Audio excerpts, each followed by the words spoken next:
Donc, bonjour à tous et bienvenue donc à notre webinaire consacré aux actualités des certifications de la branche des services de l'automobile. Donc, n'hésitez pas à utiliser donc le fil de conversation pour échanger avec nous. Nous allons prendre un temps en fin de présentation pour répondre aux questions. Donc, merci à vous d'être si nombreux à vous être connectés. Donc, pour ce webinaire. Donc, nous serons deux à animer donc, ce webinaire. Donc, Angélique Fernier, donc, je me présente, donc, responsable du service ingénierie des certifications à la NFA. Et donc, je serai accompagnée également de Geoffrey Vaillant, responsable produit donc, chez le cabinet SGS. Et Bonjour. donc, Bonjour, donc et Geoffrey donc Vaillant, je suis le responsable effectivement produit et du projet pour la NFA de la part de SGS Certification. Et donc, je vais laisser Guillaume Faury, donc notre délégué général donc, de l'ANFA, donc, introduire ce webinaire. Merci Angélique. Deux petits mots, j'espère que vous m'entendez bien. Déjà, merci à toutes et tous là, de vous être connectés là, à ce webinaire. Vous êtes là, de ce que je regardais rapidement, le chiffre monte en direct. On va dépasser la centaine de participants. Donc, merci pour cette mobilisation. En fait, hein, ce webinaire, on l'a voulu avec Angélique. Pour partager un certain nombre d'informations avec vous qui nous paraissent quand même importantes, hein. Il y a eu la publication, et vous allez voir, ça va être développé après, mais il y a eu la publication très récente d'un nouveau décret. Et nous, en tant que certificateurs, ça veut dire que derrière, ça a certaines implications et il me paraissait important quand même de partager avec vous comment on compte y répondre. C'est pour ça que du coup, vous avez pu voir que dans le programme, on a la présence d'un invité qui n'est plus un invité mystère, mais du coup, voilà, on a quelque chose à vous partager, en tout cas à vous présenter avec le groupe SGS. Ils développeront un petit peu plus tard. Voilà, donc encore une fois, merci. J'espère que de votre côté, les rentrées se passent bien dans vos organismes respectifs. En tout cas, voilà, on souhaite partager avec vous ce décret déjà, d'une part, si vous n'en avez pas connaissance, et qu'on puisse derrière vous exposer comment on va y répondre de manière voilà, la plus progressive possible, mais vous verrez que ça a quand même quelques implications, et on sera là évidemment pour avoir un petit temps d'échange aussi à la fin de ce webinaire pour répondre aux questions qui pourraient avoir de votre part. En tout cas, sans plus attendre, je vais passer la parole à Angélique qui va prendre la suite. Et puis, je vous propose de laisser effectivement, comme ça est donné en termes de consignes, vos questions dans le fil de discussion éventuellement, ou vous les gardez pour la fin. Et puis, on garde ce temps d'échange au final. Ça te va comme ça? Très bien, merci Guillaume. Donc, merci Guillaume et donc bonjour à tous, hein, donc tous ceux qui nous écoutent. Donc, je vais maintenant donc vous présenter donc pour ma part donc les actualités juridiques liées à la certification professionnelle qui vont nous amener donc à faire évoluer notre mode de contractualisation avec vous, donc organismes de formation et CFA qui donc mettait en œuvre nos certifications de branche. Donc voilà, sans plus attendre, donc comme vous le savez, donc une petite introduction concernant nos certifications de branche. Donc comme vous le savez, donc pour la plupart d'entre vous, hein, donc les certifications de branche des services de l'automobile concernent donc tous les domaines donc, qui sont couverts par notre convention collective. Donc, il s'agisse, là, vous voyez donc les petites illustrations, donc il s'agisse en fait des métiers donc de la moto, du cycle, de l'auto, du véhicule utilitaire et industriel, pour les métiers donc de la maintenance réparation, du commerce, de la vente, mais également en fait tous les métiers parallèles qui peuvent aller jusqu'aux métiers de la formation, si on pense aux écoles de conduite. Concernant pour mémoire et donc pour vous rappeler un petit peu ce qui va nous amener donc à apporter un certain nombre de modifications en fait dans notre modalité de contractualisation. Donc pour mémoire, en fait, l'ANFA est le certificateur de la branche des services de l'automobile. Et donc, nous avons, donc, au niveau de la branche des services de l'automobile, 3 types de certifications maintenant.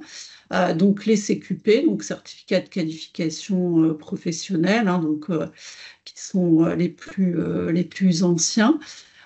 Les titres à finalité professionnelle, tous les deux, CQP et titres à finalité professionnelle, mènent donc un métier de la branche. Ces certifications peuvent se déployer dans le cadre de l'alternance, la formation continue, mais aussi à destination en fait d'un public de demandeurs d'emploi, et plus particulièrement donc le titre à finalité professionnelle peut être déployé dans le cadre du contrat d'apprentissage. Et donc, ces titres à finalité professionnelle se déploient de plus en plus au niveau de la branche. Et puis, nos petits derniers, hein, ce sont donc les CCB, les certificats de compétences de branche, hein, c'est plutôt nouveau. Mais donc, ce sont des certifications qui permettent en fait de compléter en termes de compétences un métier. Donc, il ne s'agit plus là de préparer en fait un métier directement, mais d'apporter en fait des compétences complémentaires au métier. Donc, pour exemple, nous avons un CCB qui correspond donc à la maintenance des véhicules électriques et hybrides, qui vient compléter donc le métier de mécanicien qui intervenait jusque-là sur des véhicules thermiques. Nous avons également un deuxième CCB au niveau de la vente société, qui là aussi vient compléter notre titre à finalité professionnelle vendeur auto, pour permettre en fait de former les vendeurs auto à la vente société. Et puis le troisième CCB est un CCB qui va permettre de former différents types de métiers, que ça soit en fait au niveau des écoles de conduite, des parcs de stationnement, mais également en fait des vendeurs. De proposer en fait du conseil en électromobilité. Voilà nos 3 types de certifications qui existent au niveau de la NFA et de la branche des services de l'automobile.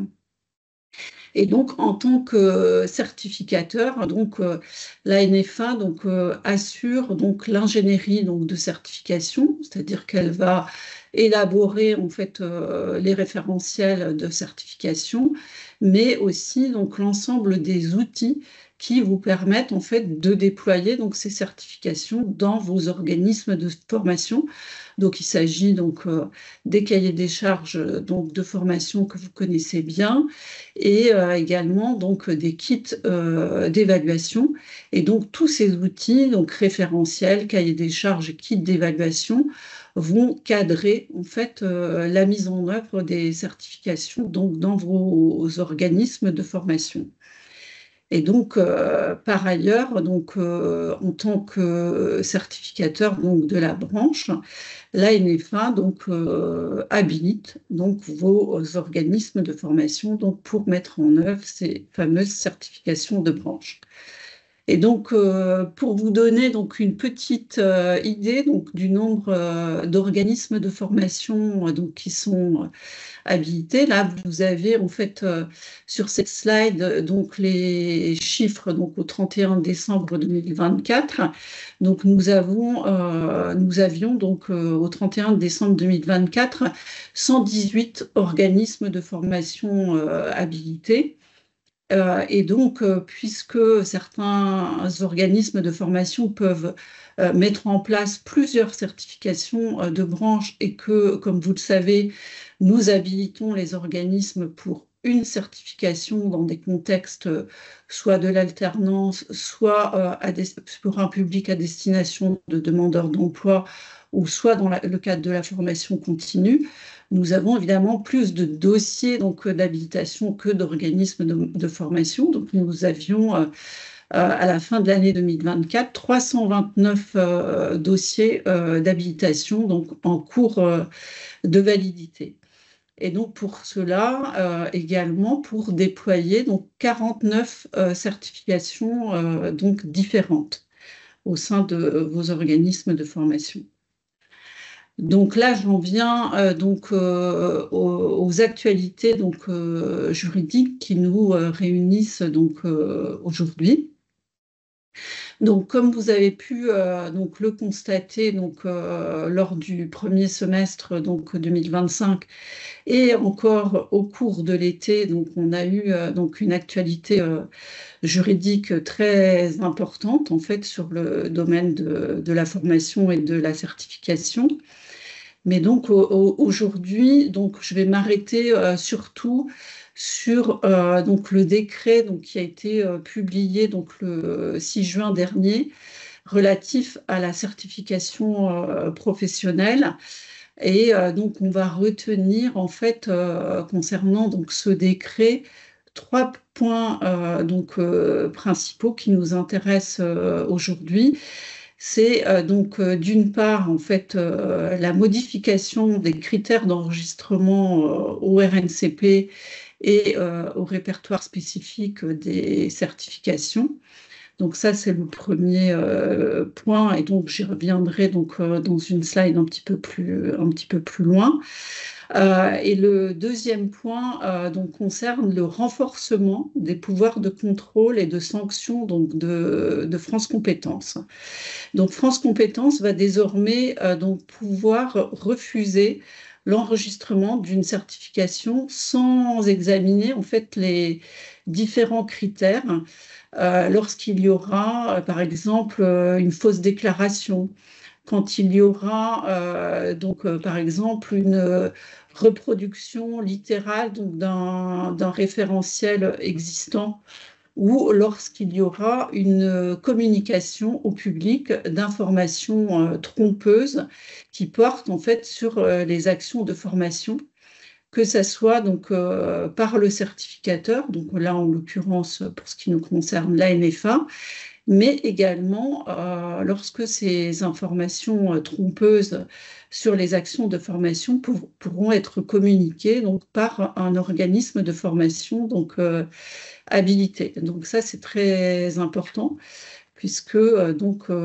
demandons en fait de vous assurer de la communication à destination du public d'informations qui correspondent aux certifications elles-mêmes. Et puis par ailleurs, dans le cadre du renforcement des pouvoirs de contrôle de France Compétences, France Compétences pourra également procéder à des contrôles des certificateurs en cas de manquement important, grave, pourra retirer l'enregistrement au RNCP de la certification ou également des habilitations qui sont délivrées par le certificateur. Donc là, on voit bien que France Compétences renforce vraiment ses pouvoirs de contrôle et de sanction, et donc ça a un impact à la fois sur les certificateurs, mais également en fait sur les organismes de formation partenaires. Et puis le troisième point qui est abordé dans le cadre de ce décret publié le 6 juin, c'est donc la question donc de la forme juridique et du contenu des habilitations qui sont délivrées par les ministères et également par les organismes certificateurs. Et donc là, désormais, en fait, les certificateurs devront conclure une convention avec l'organisme de formation qu'ils habilitent, tant qu'ils habilitent à la fois donc, pour la mise en œuvre de la formation, mais également en fait pour la mise en œuvre des évaluations. Donc pour ce qui concerne en fait la NFA, donc aujourd'hui, comme vous le savez, hein, nous vous habilitons et nous n'avons à ce jour pas de convention en fait qui nous lie. La manière dont nous habilitons les organismes de formation, vous répondez à un cahier des charges d'habilitation. Et nous vous habilitons au travers en fait d'un courrier qui vous est adressé, vous indiquant en fait que vous êtes habilité pour déployer une certification pour une durée et dans le cadre en fait d'un contexte, soit de l'alternance, soit à destination d'un public demandeur d'emploi ou dans le cadre de la formation continue. Et donc voilà, cela va changer à partir de ce décret. Et j'y reviendrai un petit peu plus tard, mais je vais revenir tout d'abord sur les nouveaux critères d'enregistrement donc au RNCP. Alors, ces nouveaux critères, certains diraient que ce ne sont pas de nouveaux critères, mais que les critères, en fait, ont été précisés parce qu'il y a toujours effectivement 9 critères d'enregistrement au RNCP et vous voyez s'afficher sur cette slide, donc en bleu, les modifications, enfin, les ajouts, on va dire les précisions qu'a apporté en fait ce décret et notamment en fait concernant le plus important en fait concernant la vérification de la réalité des moyens techniques, pédagogiques et d'encadrement mis en œuvre par la réalisation des actions de formation ou de reconnaissance des acquis de l'expérience suivie par les promotions de titulaires. Qu'est-ce que ça veut dire? Là, ça veut dire que jusque-là, la certification était analysée par France Compétences au moment du dépôt de nos certifications uniquement au travers en fait du contenu en fait de la certification et bien évidemment en fait de son impact au niveau du retour à l'emploi et de l'adéquation en fait du métier visé.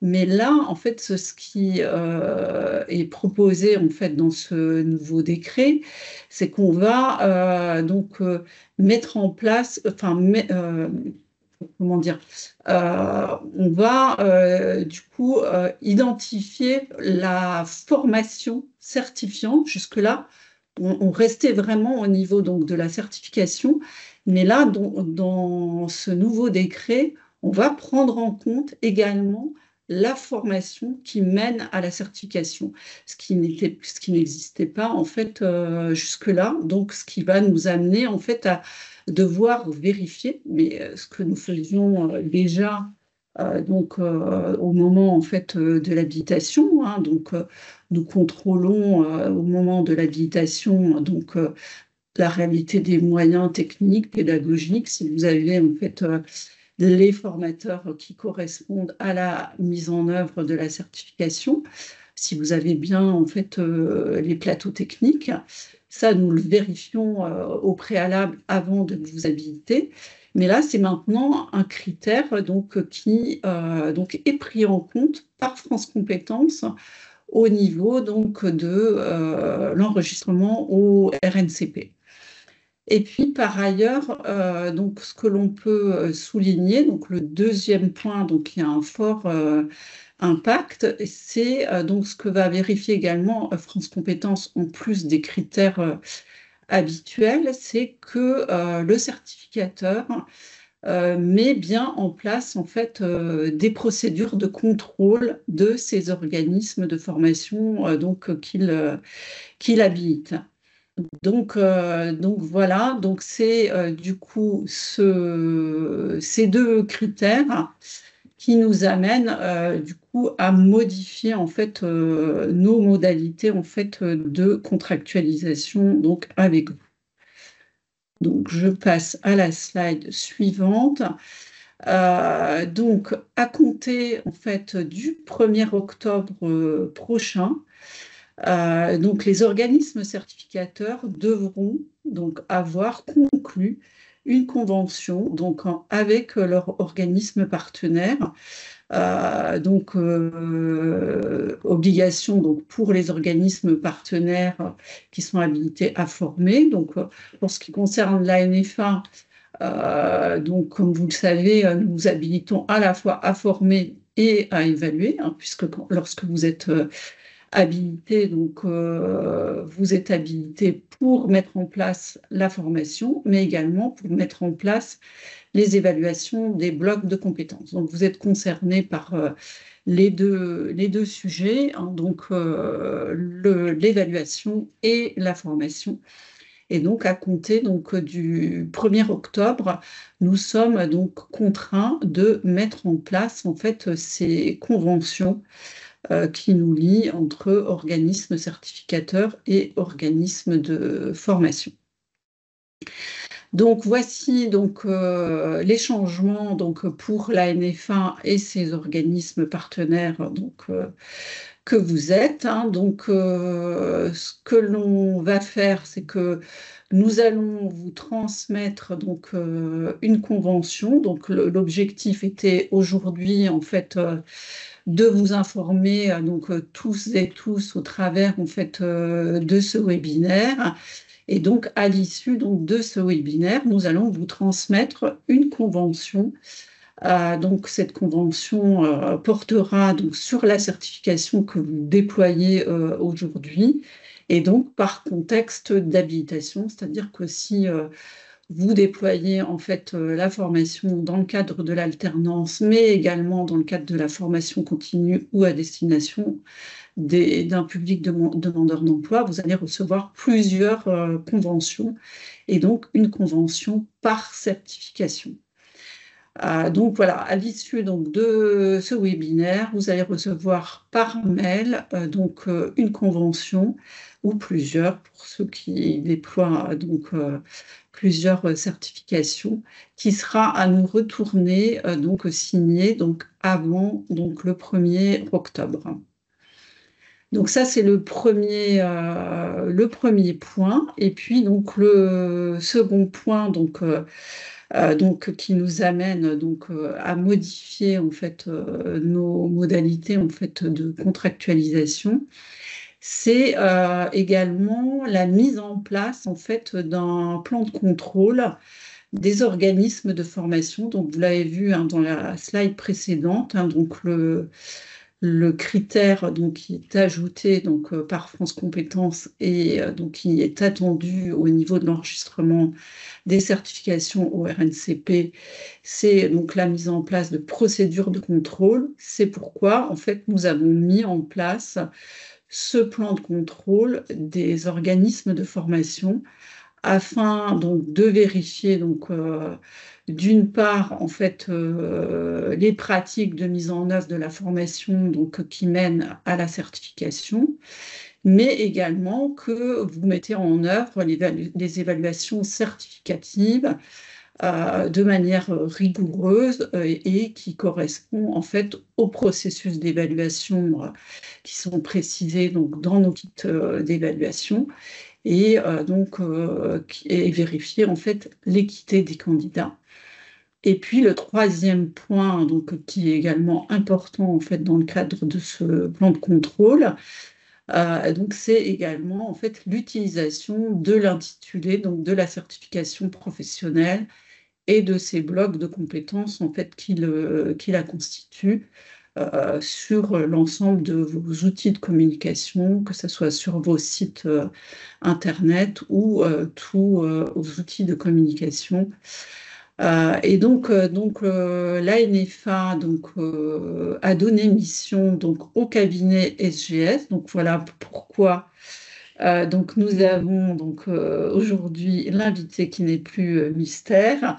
SGS qui est missionné pour une durée de 2 ans pour mettre en œuvre un plan de contrôle dans vos organismes de formation et vérifier l'ensemble de ces points. Donc, je vais donner la parole maintenant à Geoffrey qui va en fait vous expliquer sa méthodologie pour la mise en place en fait de ces contrôles dans vos organismes de formation. Donc, Geoffrey, c'est à vous. Merci Angélique, merci beaucoup. Et je ne vous ai pas salué tout à l'heure, donc bonjour à toutes et tous. On est effectivement missionné par la NFA pour ces contrôles. Donc, on est super ravis de pouvoir, dans le futur, vous rencontrer pour ces contrôles. Quelques précisions quand même sur SGS. Je ne sais pas, Angélique, si c'est vous qui défilez le support d'animation ou effectivement. SGS, on n'est pas forcément novice dans la partie certification. On existe depuis 1878, donc ça fait quelques années. Dans notre secteur d'activité, nous sommes le leader mondial des TIC, donc Testing, Inspection, Certification, avec environ 100 000 collaborateurs et 2600 bureaux laboratoires dans le monde.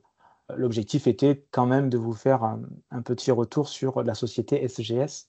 On œuvre sur 5 domaines majorité d'activité.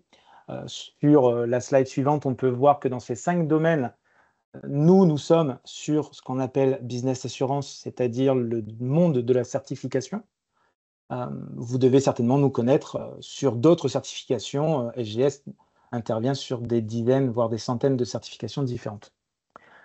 Sur la slide suivante, en effet, le contrôle, la mission qui est confiée à SGS, c'est le contrôle de la mise en œuvre des certifications professionnelles de la branche des services de l'automobile, donc des organismes de formation habilités.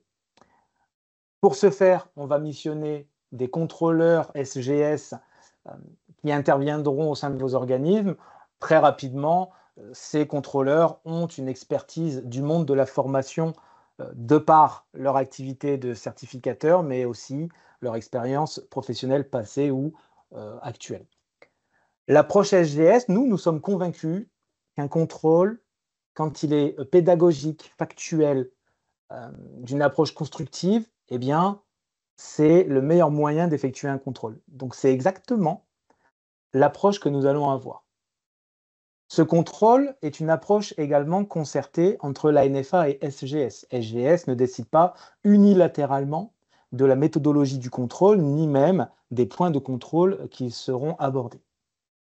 On peut avoir un aperçu sur la slide suivante. Quand on parle d'une méthodologie d'un contrôle, eh bien, premièrement, la méthodologie, ce qu'il faut retenir, c'est qu'elle est adaptée à la certification qui sera contrôlée, donc aux différentes certifications de la branche du certificateur ANFA. Les contrôles se feront sur site. Il n'y a pas de contrôle à distance. Ce seront des contrôles sur site lors d'une formation ou d'une évaluation en cours.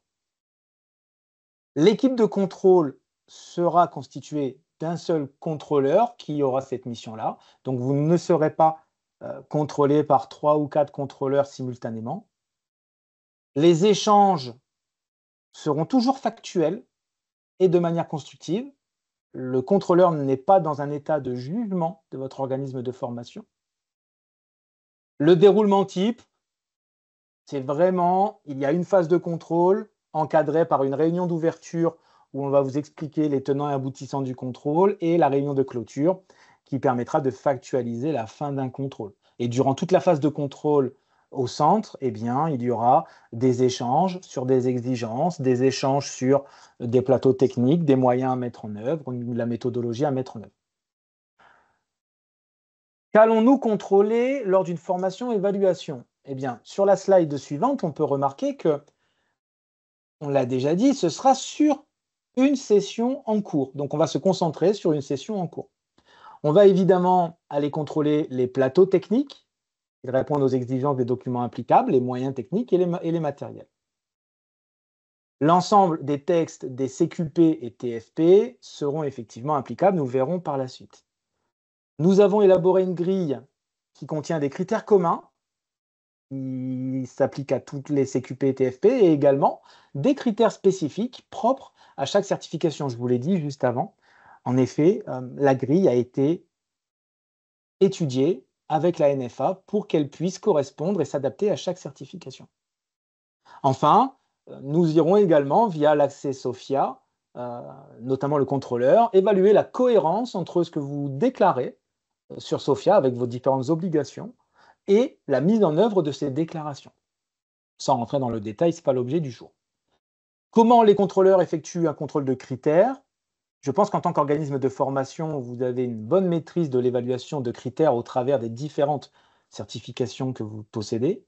Et de manière très simple, ce sera des échanges sur des preuves factuelles et le résultat peut être conforme ou non conforme. Évidemment, le constat appartient à l'auditeur après des échanges avec l'organisme de formation.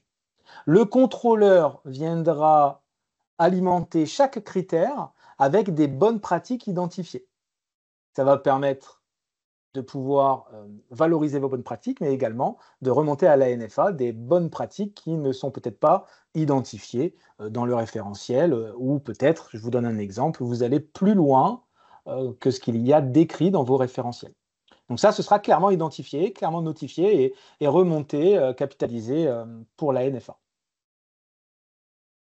On a différents thèmes que l'on va contrôler. Donc il y a une liste que vous voyez à l'écran.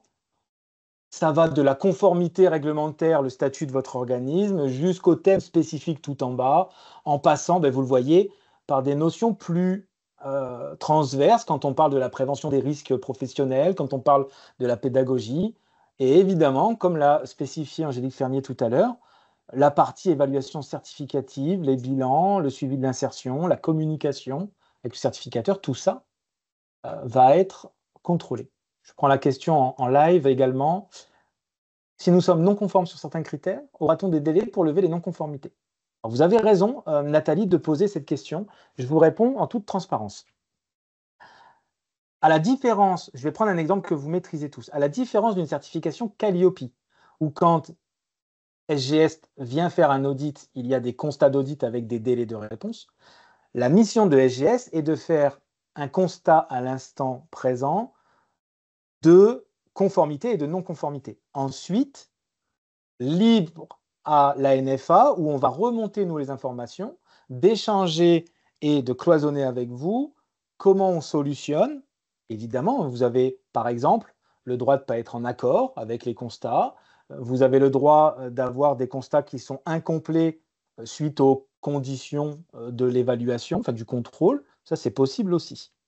Donc ce délai pour lever les non-conformités, je laisserai la NFA prendre la relais après pour échanger là-dessus, mais ça fera partie des échanges ultérieurs. Pour l'instant, c'est une photo à un instant T de ce qu'on va faire.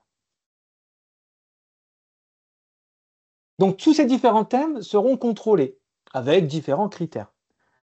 Quels sont les documents applicables que l'on va utiliser chez SGS pour faire ce contrôle? Eh bien, on peut voir sur la slide suivante les différents documents applicables. On voit qu'il y a deux types de documents.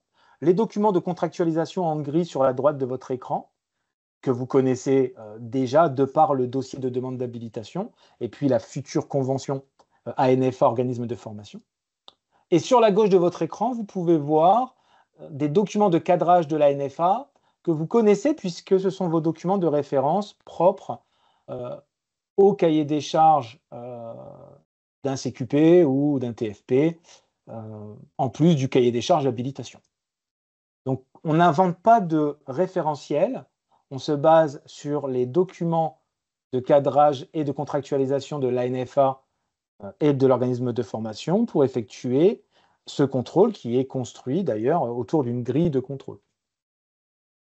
Si je vous donne quelques exemples, afin de respecter le timing sur la slide suivante, eh bien, on peut avoir quelques exemples d'exigences qu'on a extraits de la grille de contrôle. On peut voir, sur le premier, l'exemple concerne la communication. Est-ce que l'organisme de formation utilise l'intitulé exact de la certification professionnelle?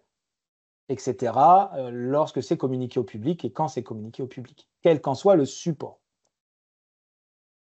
Je prends la question de Lise au passage. Est-ce que vous aurez connaissance de la grille de contrôle? Il n'est pas prévu à ce jour qu'elle soit diffusée en tant que telle, mais libre à la NFA d'échanger avec SGS sur les modalités de diffusion ou non de la grille de contrôle. À ce jour, je ne crois pas que ce soit prévu, sauf si je me trompe évidemment. Deux, trois autres exemples, eh bien, vous pouvez le voir. On va aller suivre le taux d'insertion, enfin le suivi de l'insertion, pardon. Nous allons aller vérifier si les équipements de protection individuelle sont utilisés lors des séquences pédagogiques et s'ils seront conformes, évidemment. Et puis, nous allons également aller au niveau pédagogique, si on garde ce terme d'équipement de protection individuelle, nous assurer que l'utilisation de ces EPI est explicitée lors d'une séquence pédagogique pour la connaissance des apprenants notamment. Je prends la question d'Alice, quelle sera la durée de l'audit? De mémoire, l'audit est prévu sur une journée en présentiel, de mémoire. Donc voilà quelques types d'exigences.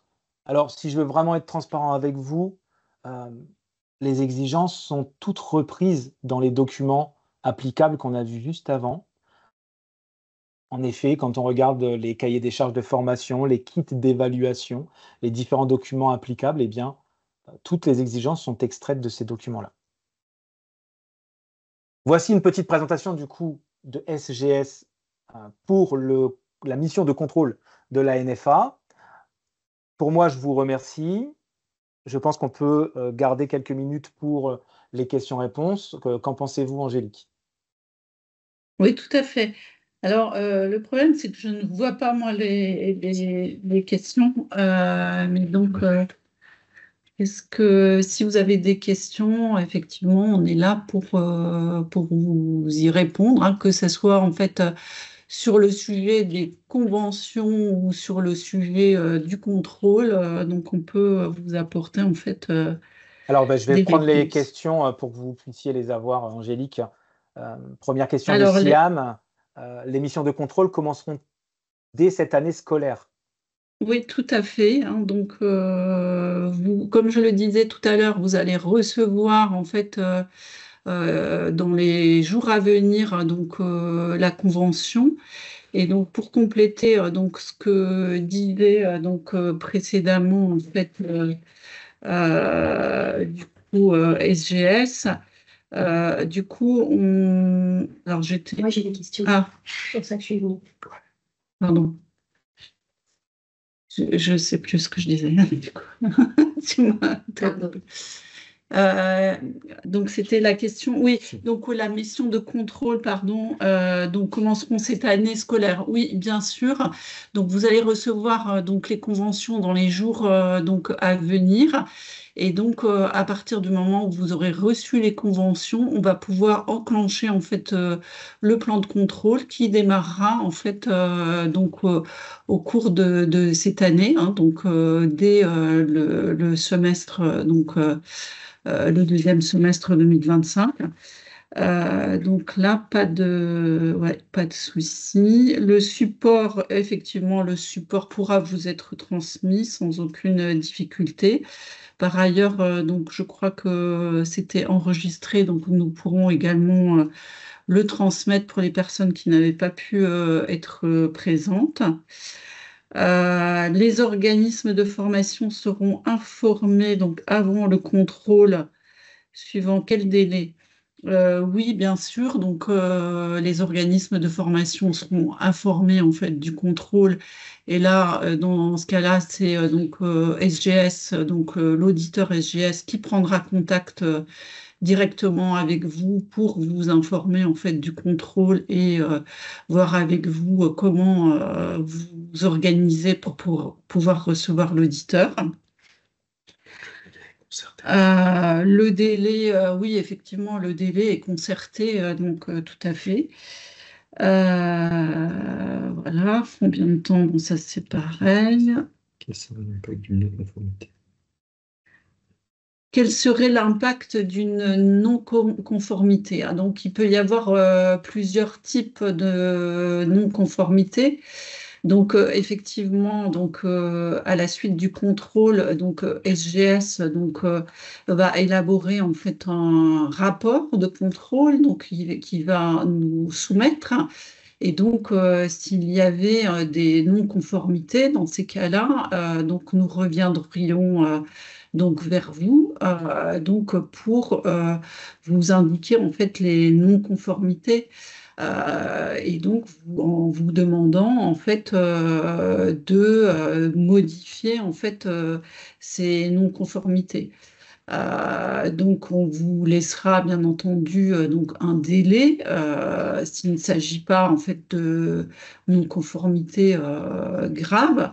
On vous laissera en fait un délai pour pouvoir vous mettre en conformité et donc il n'y aura pas de difficulté en fait pour poursuivre avec vous au niveau de l'habilitation. Mais s'il s'agissait en fait de non-conformité grave, mais je pense qu'on a quand même un suivi très régulier de nos organismes de formation et un accompagnement qui est fait par nos responsables territoriaux en région qui fait on pense qu'on n'aura pas non plus de non-conformité grave. Si plusieurs TFP dans un OF, exemple cycle, ils sont tous contrôlés. Alors non, en fait, on va faire un choix en fait des certifications que nous allons contrôler. Et donc, il est possible en fait que du coup vous soyez contrôlé uniquement en fait pour une certification à un temps donné, et que peut-être l'année qui suit vous soyez en fait contrôlé pour une autre certification. À chaque fois. Voilà, qu'une certification À la fois. à la fois.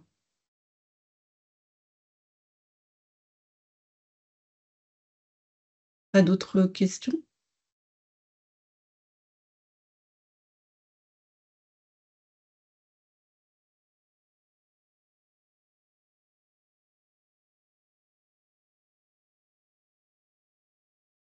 Écoutez, s'il n'y a pas d'autres... Si,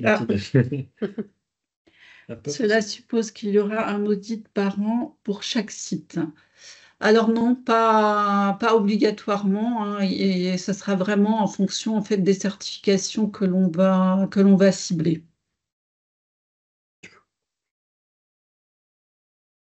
Oui, bah écoutez, je vous propose, déjà, je vous remercie vraiment beaucoup, puisque à l'heure du déjeuner, de vous être mobilisés aussi nombreux.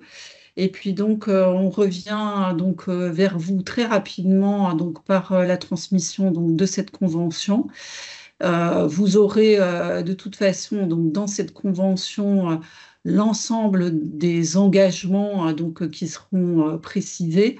Et à partir de l'ensemble des éléments que vous a cités en fait SGS, il n'y a pas de surprise, hein, donc vous saurez sur quels éléments en fait vous serez possiblement contrôlé.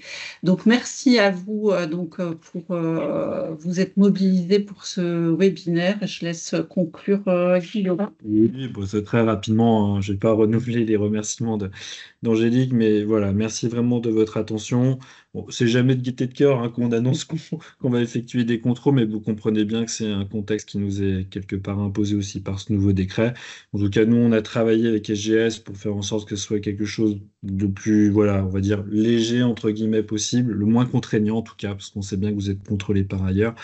Et voilà, donc on continue dans le partenariat. Et en tout cas, merci à toutes et tous de votre attention. Et puis, on vous souhaite un bon appétit. Oui, alors je vais juste répondre Oui, parce que je vois tu qu'il y as a vu passer juste des- une dernière question.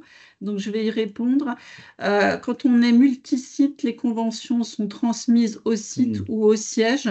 Non, quand vous êtes multisite, pardon, vous aurez en fait une convention et on indiquera l'ensemble des sites sur la convention. Elle sera transmise au siège.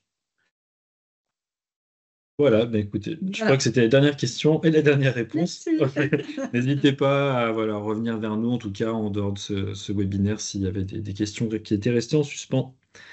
À Merci à bientôt. vous. Bonne Merci. journée. Merci. Merci. Bonne journée.